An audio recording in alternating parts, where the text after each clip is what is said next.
ከሁሉ አስቀድሜ ለአገልግሎቱ ታማኝ አድርጎ ቆጥሮ የሾመንን ጌታችንና አምላካችንን የሕይወታችን መሪና ዳኝ በእውነት እናመሰግነዋለን። የእግዚአብሔር ስም ብሩክ ይሁን።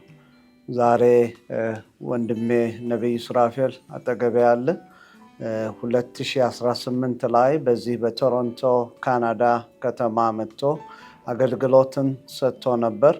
ያንን በተመለከተ ብዙ ውይይቶችን አድርገናል። እግዚአብሔር ደግሞ መልካምን ጊዜ ሰጥቶናል።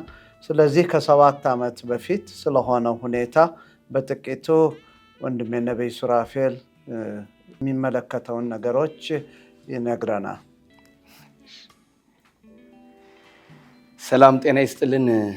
በቶሮንቶ እና አካባቢው የምትኖሩ የእግዚአብሔር ቤተሰቦች የጌታ ጸጋና ሰላም ይብዛላችሁ።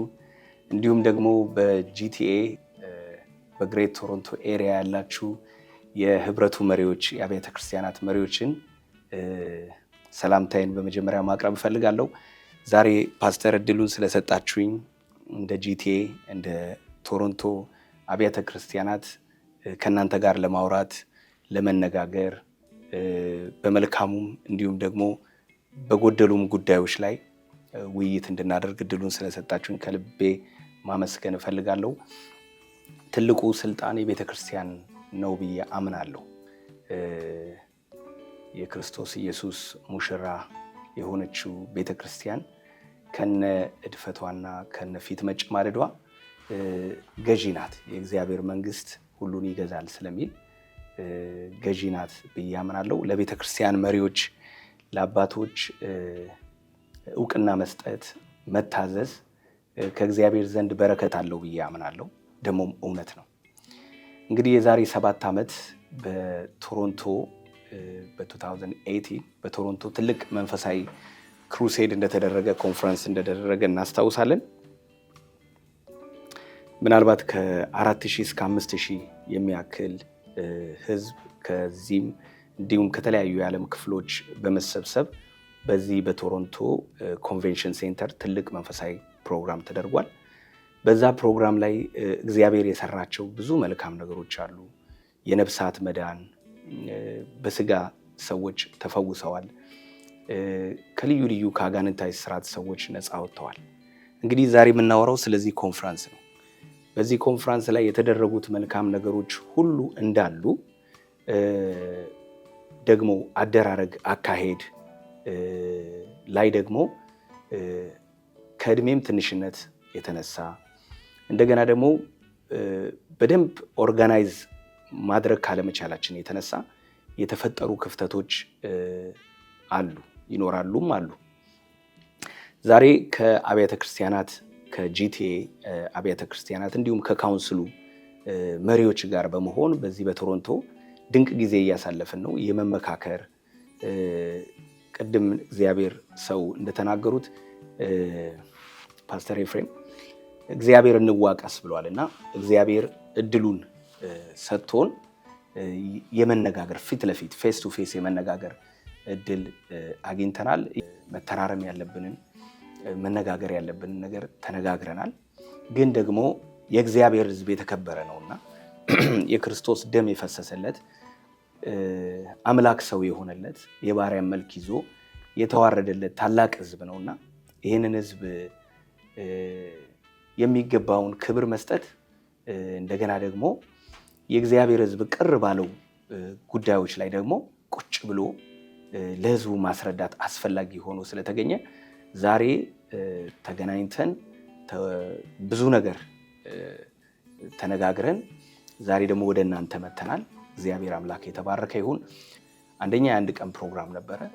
በዛ ብዙ ዋጋ ከፍለው ነው የሚመጡት። የአውሮፕላን ቲኬት በድራይቭ አድርገው ከተለያየ ቦታ የመጡ ሰዎች አሉና በዛ ቅር ያላቸው ሰዎች አሉ። እነሱን በመጀመሪያ ይቅርታ ማለት እፈልጋለሁ። የሚሰራው እግዚአብሔር ቢሆንም በቂ ጊዜ ሰተን አላገለገልንም።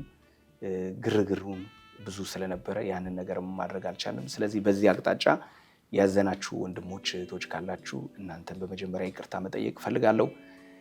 በመቀጠል ደግሞ በዚህ ከተማ የተደረገ የአንድ ለአንድ የጸሎት ፕሮግራም ነበረ። ሰዎች እንደሚገባው አልተገለገሉም። የሰጠናቸው እድልና ጊዜ በጣም አነስተኛ ነው። ስለዚህ ከልቤ ይቅርታ መጠየቅ እፈልጋለሁ። እንደሰማነው ነብይ ሱራፌል የነበረውን ሁኔታ የዛሬ 7 ዓመት ተናግሯል። መቼም የአንድ አገልጋይ ትልቁና ዋናው ነገር ጥፋት አጥፍቶ መመለስ ሲችል ነው። አጥፍቻለሁ ሲል ይሄ የልቡን በእውነት መዋረድና ቅንነትን ነው የሚያሳየው። ነብይ ሱራፌል ይህንን እንድታደርግ የረዳህ ጌታ ስሙ ይባረክ። አንተም ደግሞ ታዘህ ይህን በማድረግህ በጣም ተደስተናል።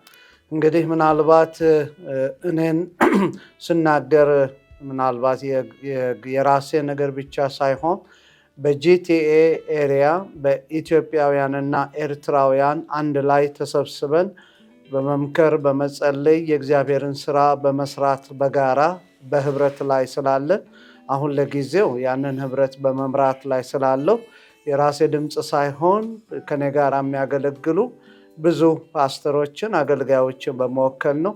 ወደዚህ ወደ ከተማችን የሚመጡ አገልጋዮችን በደስታ ነው የምንቀበለው።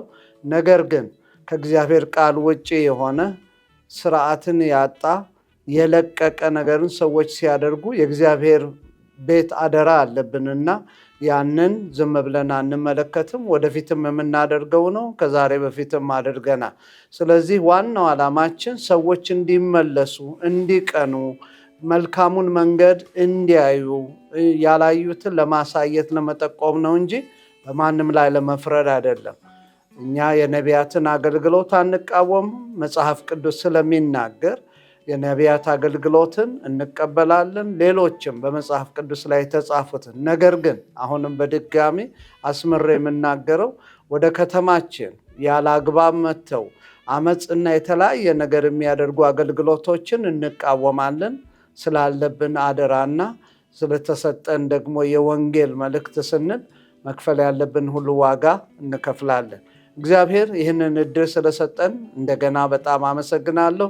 ነብይ ሱራፌል ጌታ እግዚአብሔር ይባርክ። ቀሪ ዘመን ሁሉ ያማረ ይሁን። እግዚአብሔር ለትውልድ ትሩፋት ያድርግ። ተባረክ።